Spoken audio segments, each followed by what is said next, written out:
नमस्कार। आज हम एक बहुत ज़रूरी मुद्दे पर बात करने वाले हैं। भारत सरकार का कर्ज। हमारे पास कुछ स्रोत हैं भारत का सरकारी ऋण, वर्तमान स्थिति और विश्लेषण से, और हम कोशिश करेंगे कि इन सब आंकड़ों को थोड़ा आसान बना सकें। तो शुरू करते हैं। सरकार के कर्ज के दो मुख्य हिस्से होते हैं, है ना? एक तो आंतरिक देश के अंदर का, और दूसरा बाहरी या विदेशी कर्ज। बिल्कुल। और ये समझना जरूरी है कि दोनों का असर अर्थव्यवस्था पर कैसे अलग अलग होता है। जैसे विदेशी कर्ज हमें बाहरी चीजों पर ज्यादा निर्भर बनाता है, जैसे डॉलर का रेट क्या है वगैरह, जबकि घरेलू कर्ज का मामला ज्यादातर हमारी अपनी नीतियों पर टिका होता है। तो आज हम इन्हीं स्रोतों के खास निकात पर बात करेंगे। ठीक है, तो चलिए पहले आंतरिक कर्ज को ही देखते हैं। जो आंकड़े मिले हैं उनके हिसाब से 31 मार्च 2025 तक ये करीब 181.75 लाख करोड़ था। हाँ। और अगले साल 31 मार्च 2026 तक अनुमान है कि ये बढ़कर 196.79 लाख करोड़ हो जाएगा। बढ़ ही रहा है ये तो। हाँ हाँ। और ये पैसा आता कहाँ से है? ये सरकार जैसे घरेलू बाजार से बॉन्ड जारी करके लेती है, या बैंकों से लोन, या फिर जो हम लोग छोटी बचत योजनाओं में पैसा डालते हैं ना, पोस्ट ऑफिस वगैरह में, वहां से भी।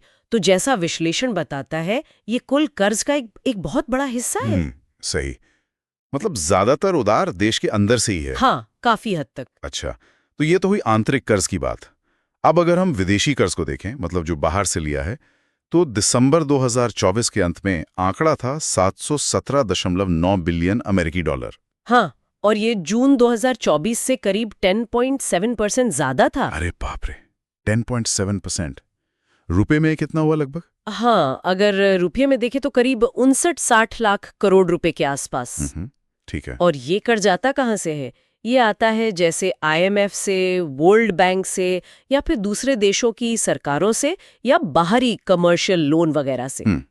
इसको अगर हम अपनी पूरी अर्थव्यवस्था GDP के हिसाब से देखें, तो ये विदेशी कर्ज GDP का लगभग 19-20% बनता है। अच्छा, तो 19-20% GDP का? हाँ, ये अनुपात दिखाता है कि बाहरी देनदारी हमारी अर्थव्यवस्था के मुकाबले कितनी है। तो अगर हम दोनों को जोड़ दें, आंतरिक वाला वो 181.8 लाख करोड़, हाँ लगभग, और ये विदेशी वाला 60 लाख करोड़, तो कुल मिला के कितना हो गया? करीब 242 लाख करोड़। हाँ, लगभग 242 लाख करोड़ के आसपास बैठता है कुल सरकारी कर्ज। ये तो वाकई बहुत बड़ी रकम है। और स्रोतों में ये भी था कि बजट 2025-26 के हिसाब से सरकार की कुल देनदारी GDP का लगभग 56% है। बिल्कुल सही। और ये जो 56% का कर्ज GDP अनुपात है ना, ये एक तरह से अर्थव्यवस्था की सेहत का थर्मोमीटर माना जाता है।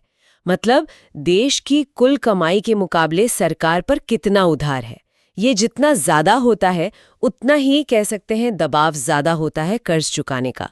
हालांकि हर देश की स्थिति अलग होती है। तो ठीक है, मुख्य बातें हमने समझ ली।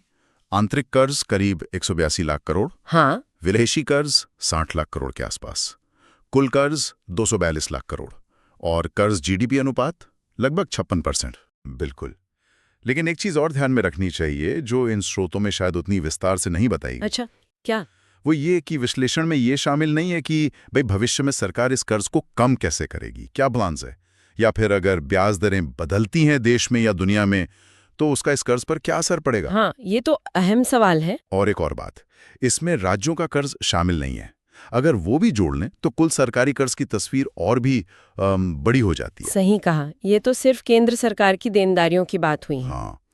तो चलिए आज की बात यहीं खत्म करते हैं, लेकिन एक सवाल छोड़ जाते हैं सबके लिए सोचने को। हाँ। कि भविष्य में भारत इस बढ़ते कर्ज को कैसे संभालेगा, क्या रणनीतियां हो सकती हैं, खासकर जब दुनिया भर में ब्याज दरें बदलती रहती हैं। बिल्कुल, ये एक बड़ा सवाल है जिस पर नजर रखनी